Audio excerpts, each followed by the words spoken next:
Welcome back. Video number 4 of my 5-part series, How to Overcome Your Fear of Public Speaking.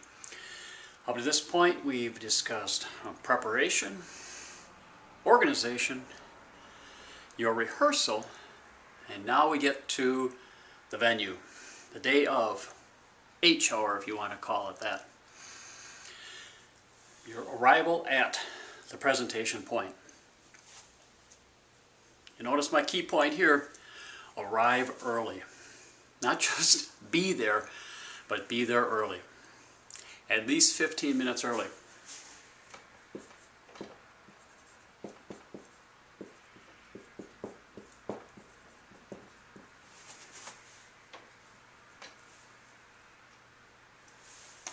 In fact, upwards of 30 minutes at times.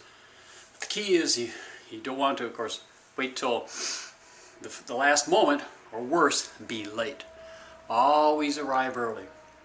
This is where you'll do your final preparation and rehearsal, or at least testing. Set up your system. It's usually a laptop, projector, maybe there's a whiteboard or screen.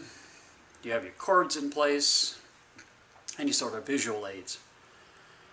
How about audio-visual or visual or audio equipment? Try that. Test your microphone, but get everything set up. Make sure it's running. And you leave that PowerPoint slide up there, that first slide. It's a good marketing tool for you, but it's also a good confidence builder because it's a reminder, constant reminder that things are running well. Test that microphone if you're using one at a lectern.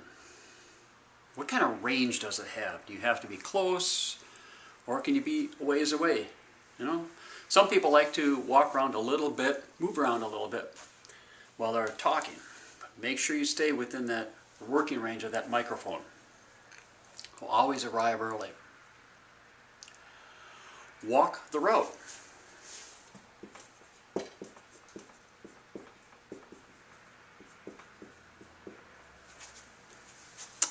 By that I mean literally the path that you'll be taking to go from where you're sitting, which should be up front, get to that later, to where you'll be presenting. Now it may sound really simple, but the key is, every venue, every path you take is different. Some are very smooth, but the key is you're looking for obstructions.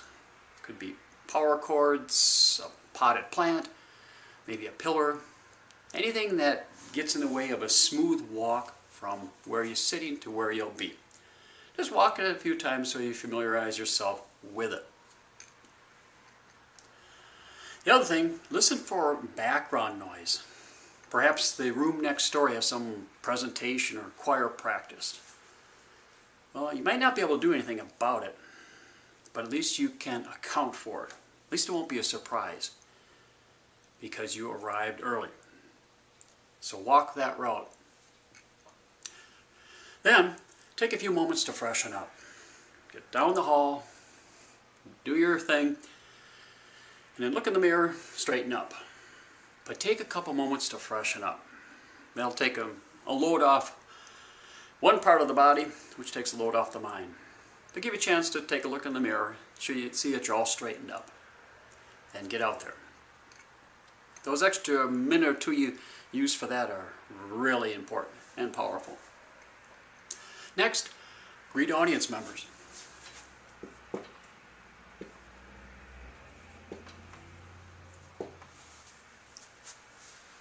The thing about public speaking is that there's almost like this intrinsic barrier, I guess, between the presenter and audience.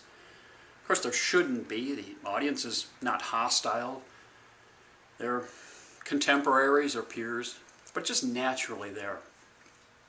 By greeting people, you kind of break that down a little bit.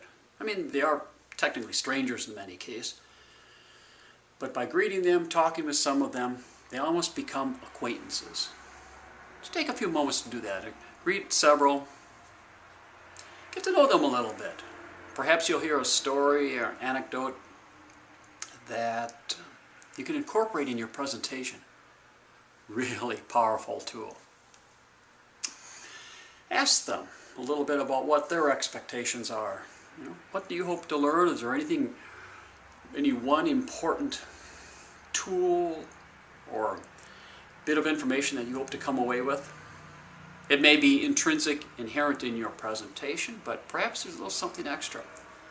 You can add that or address it in your presentation. Another way to further personalize, tailor that message to your audience. So greet several members. Then sit near the front.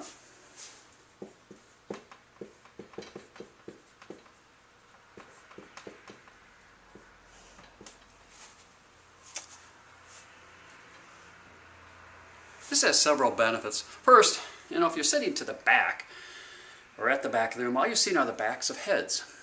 As you know, those aren't intimidating or frightening. See, if you sit toward the back and then all of a sudden walk all the way up to the front, when you turn and look, suddenly there's that shock, isn't there? You see a sea of faces. Sitting to the back, too, it's a longer walk. And if you're already anxious and a little nervous, you're just extending the pain. By sitting near the front, off to the side, gives you a chance to survey the audience a little bit during those opening remarks. There's usually some business meeting or something prior to your introduction. Sit near the front, of course paying attention to the host, the organizer, but occasionally glance at that first row or two of audience members. You'll see that the sides of the head, and it's part of the face, but that's the key, you'll see part of it. Occasionally an audience member will turn and you make eye contact, share a friendly nod, helping to establish that bond. But see, you're seeing part of the face at that perspective, which makes then your arrival at the front, which I touch on in the next video, that much easier. So sit near the front, and that way you'll get that good perspective, a nice short walk, which will be easy for you because you've already walked the route. So again, arrive at least 15 minutes early, walk the route, greeting audience members, and sit near the front. Have one more video to come in this series. Well, please feel free to leave a comment below. I'm excited to hear what you have to say. Of course, check out all the videos in my channel if you like. To visit my blog, you can find that at tomfazard.com. Feel free to leave a message or comment in any of those posts. One more video to come, and I'll see you in that one.